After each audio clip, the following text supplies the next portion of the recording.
everybody, it's Jitsi, and welcome to On the Edge of Appalachia. Today is Sunday, November 2nd, 2025, and I am on my way to the flea market to do some vending. Oh, going to be up to 54 today, which will be nice. There's a couple days this week we're going to be in the upper 50s. That's really exciting, because at this time of the year it's usually colder. I liked when I lived in the desert because, my birthday's on the 3rd of November, and it would be like 85 degrees on my birthday. That was like so nice. Anyways, excuse me. I don't even know how to explain this. I was trying to explain it to my friend the other day, and I think she understood what I was saying, but it's really like it's just difficult to explain what I mean. So, like, I've never been rich or anything like that. I never really, money was just, I hate to say it's stupid to me. Doesn't make any sense, and it's like, I know there's a better way we could do this. So, I just really didn't pay attention. And, it was hard during my lifetime and stuff. And I'm on disability. I have been for a long time. And it's not easy to live on. It's very limiting. But over the last several years, and I think I really learned this living on the road, because it's a totally different lifestyle, a totally different world. It's a totally different community, and I really learned a lot from living like that. So maybe that's how I got to this point. But you learn how to live minimally. I mean, there's things I used to spend money on I don't anymore. I think it's part of it. But I think what I've discovered in recent years was my attitude plays a large part in this. Like the energy I'm putting out into the universe. I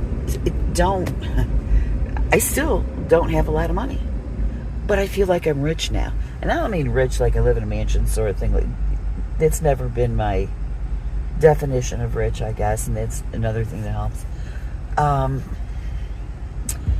But like I was telling my friend, okay, if I just make a few dollars, like $3 to $6 a day, like on one day, through either vending or my farm stand, I feel like I'm rich. I do. I mean, I never had that, like, little bit of money coming in every once in a while before. And it does make me feel like I'm rich.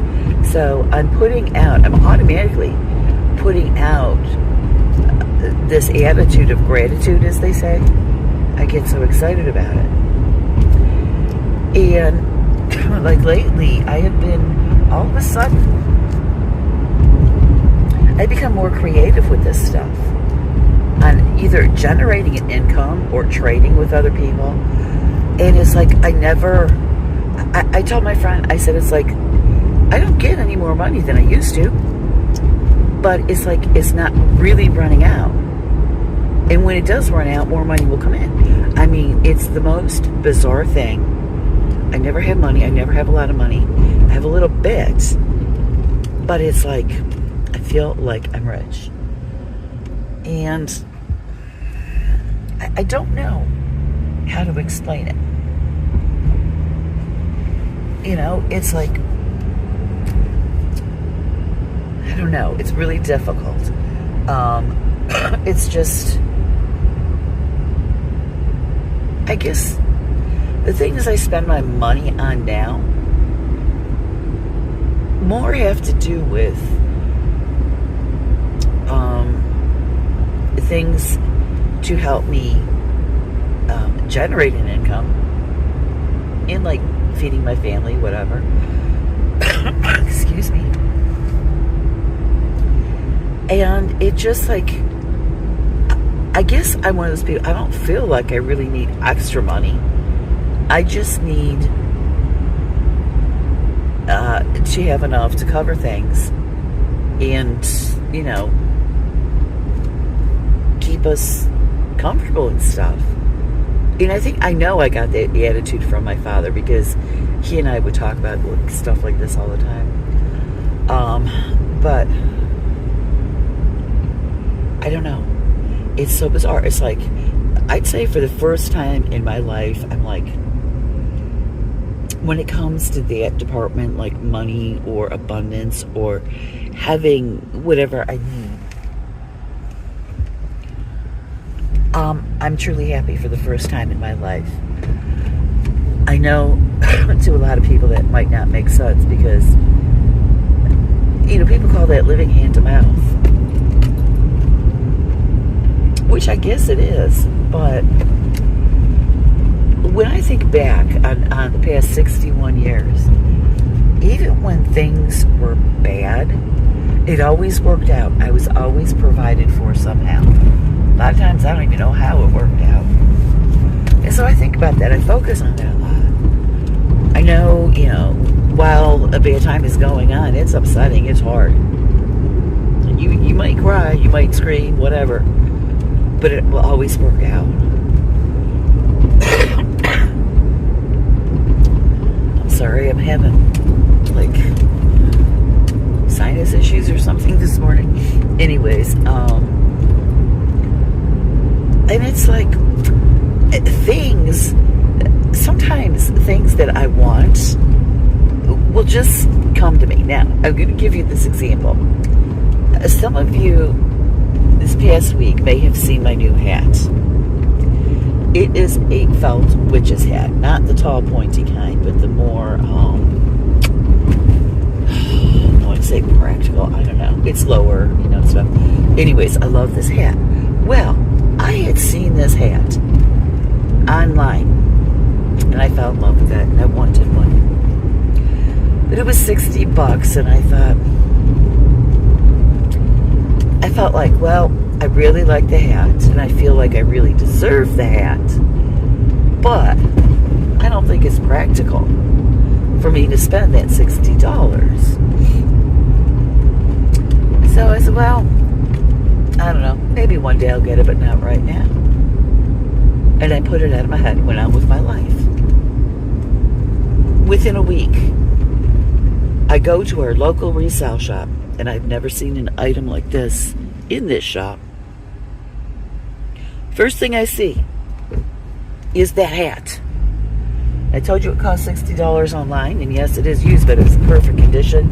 I got it for $3. Stuff like that happens to me all the time too. So I really think, however you want to word it or look at it, it doesn't matter. The universe, God, the creator, goddess, whoever, you know, feels your gratitude, your genuine gratitude. You know, and when that happens, you start receiving what you want somehow. And when I saw that hat, I was like, this can't be real. Am I really seeing that hat? Because this is the one I saw online that I wanted. And I picked it up.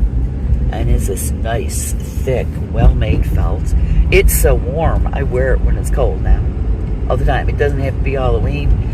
And, you know, it's not a costume. It's a hat. And I picked it up. And I was like, wow, this thing's nice. I looked at the price tag. It's at $2.99. I was like, you gotta be kidding me. So I whipped that baby up, and I don't know how that happened. I mean, I think it is divine. I think, you know what, the only thing I can think of, because I've done that. There have been things I've wanted, but that hasn't happened. You know, see in life. I don't know, maybe it was, yeah, I wanted it, but not all that much or whatever. Maybe didn't think much about it. But I think when I had the thought or the feeling, I deserve that hat. But on the other hand, I don't deserve to waste $60 either. I think it was the deserving part. So I got a birthday present from the Creator, because I actually, for one, the rare times in my life, felt I deserved something. So it was like, congratulations, you finally feel you're worthy. So it was very interesting, but that does happen. You know, a lot of times. I remember when I lived on the road, I used to, during the winter, camp at a place called, it's in Quartzsite, Arizona. It's called La Posa South. You know, and it's like, you stay there all winter. And I had wanted a grill. But again, you know, a grill was something I couldn't afford. And we used to have, before COVID, we had like a trading kind of thing, where if you had stuff you didn't want, you put it out on the picnic table outside, and you know, somebody else who might want it or need it will come and take it, and maybe, you know, leave something else or whatever. It was kind of like trading. And I was going somewhere, and I had to pass this place, and I had this really strong urge that I needed to go and see what they had. So I walk in there. Usually it's clothes and kitchen stuff. There was a grill. There was a grill. I couldn't believe it. Stuff like that will happen. Now, it's not a constant thing. It doesn't happen all the time. But it happens enough. You know, because I don't really need everything that I think about or see. But for some reason, I don't know, it will happen. So I guess I don't feel like I'm poor anymore. I don't feel like a poor old disabled woman. I think also, okay, when you're on disability, it would probably be a good idea if you could try to find a way to bring in a little extra money, because it's not an easy income to live on. So I'd say now in my older years, and I would like to, you know, and it does have to do with me having the time to do it. Because when I was younger and I was a mother and stuff, times were different. We were taught, you get a job, you get any old job just so you could put food on the table. That left no time to be yourself. No time to improve your talents so that you could make money with them. You were told you cannot make money with your talents. You know, and it wasn't just my generation, it was my parents, you know. I think my generation and my parents' generation was where that, maybe my grandparents, it started with the Industrial Revolution, I don't know, but you didn't use your, what I'm going to call, God-given talents to make money then. Well, now we're seeing that's wrong, and our young generation is like, oh, hell no. I'm not going to be stuck the rest of my life in a job that wasn't meant for me. I applaud them. Stand your ground. Don't listen to old people. Stand your ground. Because the things you love doing, you should never have to wait to do until you're old, because, all right, look at my dad. He died at 58. My grandfather was 64. I have an uncle who died at 42. I mean, come on. You don't always make it to that time. So just, you know, we got to get back to just doing it. So what I have discovered is, now that I'm old and I have no little ones to raise or anything like that, I'm doing all my passions and I'm using them to generate an income. Now, it is not really an income because it's a very tiny amount, like I said, a few dollars here and there. But I'm enjoying it and I'm having fun. And it's my passion. And so I think that contributes to this feeling of have what I need, I'm good. And I make $5 in one day. Like yesterday, all I made was $5. I said, ooh, at least I made some money. You know, I thought that was great. And I was grateful for that. I don't know. That works for me. I don't feel like I need anything. I don't feel like I'm poor. I'm happy. I mean, I love my lifestyle. I love living like this. Sometimes I trade and barter with other people. That happened more when I was traveling, especially when I lived in the Southwest and I was vending there.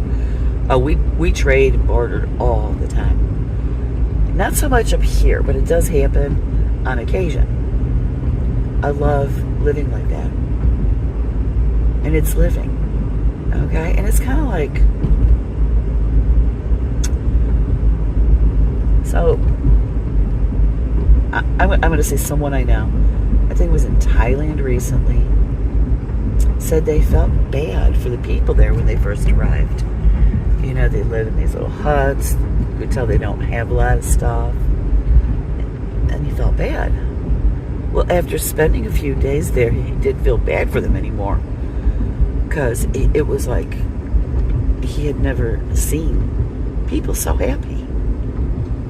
So the reason is, he said they're generous people too, giving food and stuff like that.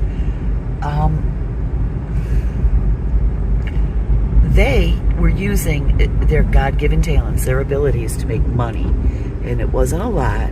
But I don't think these people feel like they need a lot either. And they were very happy. They were, creating their own businesses and living off of that, and you could tell they were joyful. I had this thought, well, in our country, they make it almost impossible to, create your own business. It's a lot of effort. You got to jump through all those loopholes and stuff. But in Thailand, I think it was, they just do it.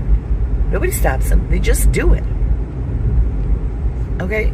There's a problem with our country. I'm sorry. Anyways, we need to go back to... No, I don't mean we should reverse and go backwards, because I don't think it's really possible. But there are certain things that I think we need to return to the old ways on, and I think that could be one of them. Anyways, it's like, I love what I'm doing. I just create little this and that, or, sell little this and that, grow little this and that. I make a few dollars here and there. I'm happy. And every once in a while, like with the hat or the grill, I get blessed even more. I feel like I'm blessed all the time. Even on my bad days, it's like I know I'm blessed. I know I have, certain problems that this world, but it's like, I ignore them. I just like, okay, well, that's there, so what? I'll do whatever about it, but I pretty much ignore it and live the life I want, if that makes any sense. I don't know how to explain that. I don't know. I guess I don't dwell on the bad stuff and think about it. I just, okay, it's going on. I'm gonna go over here and do what I love and be happy, regardless of what's going on. But anyways, yeah. I don't know how you personally refer to the Creator. Like I said, how you refer to the Creator is not important. The Creator's not picky about that. But, when you show that gratitude, God, the Creator, gives you more. Because just like a parent, and I heard somebody give this analogy years ago, I cannot remember who it was. He said, all right, so you make your kids lunch. And, they're like, but whatever. And they walk out the door with their lunch, go to school, nothing. They don't like it, they're grumpy, whatever. So your attitude, well, my attitude personally would be, then make it yourself. And I move on. But when your child, you make lunch. Oh, thank you, Mom. Thank you, Dad. This was so good. Thank you so much. You're like, oh, that was nice. I think I'm going to make him more lunches and put even better stuff in it. It's just like that. I think that analogy is so cool. But anyways, if you could just, I don't know. I don't even know I don't know how I really got here to this point, because my life used to be so totally different. I think, you know, back in the 80s, you had to keep up with the Joneses and stuff. That's when I got out there and started being an adult. That's when I became a mother, etc. Things were a lot different. First of all, the word mother. You want to be a mother? What's the matter with you? You have kids? Well, you know, it's too bad you're not going to raise them. Somebody else is. And if you want to raise them, well, you must be scum of the earth. That kind of thing. So it was hard back then. And I did not have a good life. I was very depressed. I was not being my true self. I wasn't doing things that were meant for me. I was not using my talents. Young people, I implore you, do not wait. Do not wait. Do not let society be like it was in the 80s. Okay? You know, I wish I knew when I was young how much power we actually had as young people. You know, because really, when I say do, what does it matter? I'm in my 60s. The future is not really mine anymore. I'm just here enjoying life, knowing, you know, that my life is nearing its end. It could be another 20, 30 years, I know that. But when you look at the whole scheme of things, my whole life, this is the end part. If I understood that when I was young, that no, the power was the young people's, I think it would have been different for all of us. You know, I don't know how to explain it. It's like, don't be a brat and don't be selfish. Don't be rude. And don't be a couch potato. That's the biggest. You can never be a couch potato and get what you want. It doesn't work that way. You still have to work for what you want to build for yourself. But you need to build it for yourself, not for others. Don't be who the world wants you to be. You just be you. You will be happy. So, I hope I made some sense here. I'm going to leave you with that. Blessed be, and make it a joyful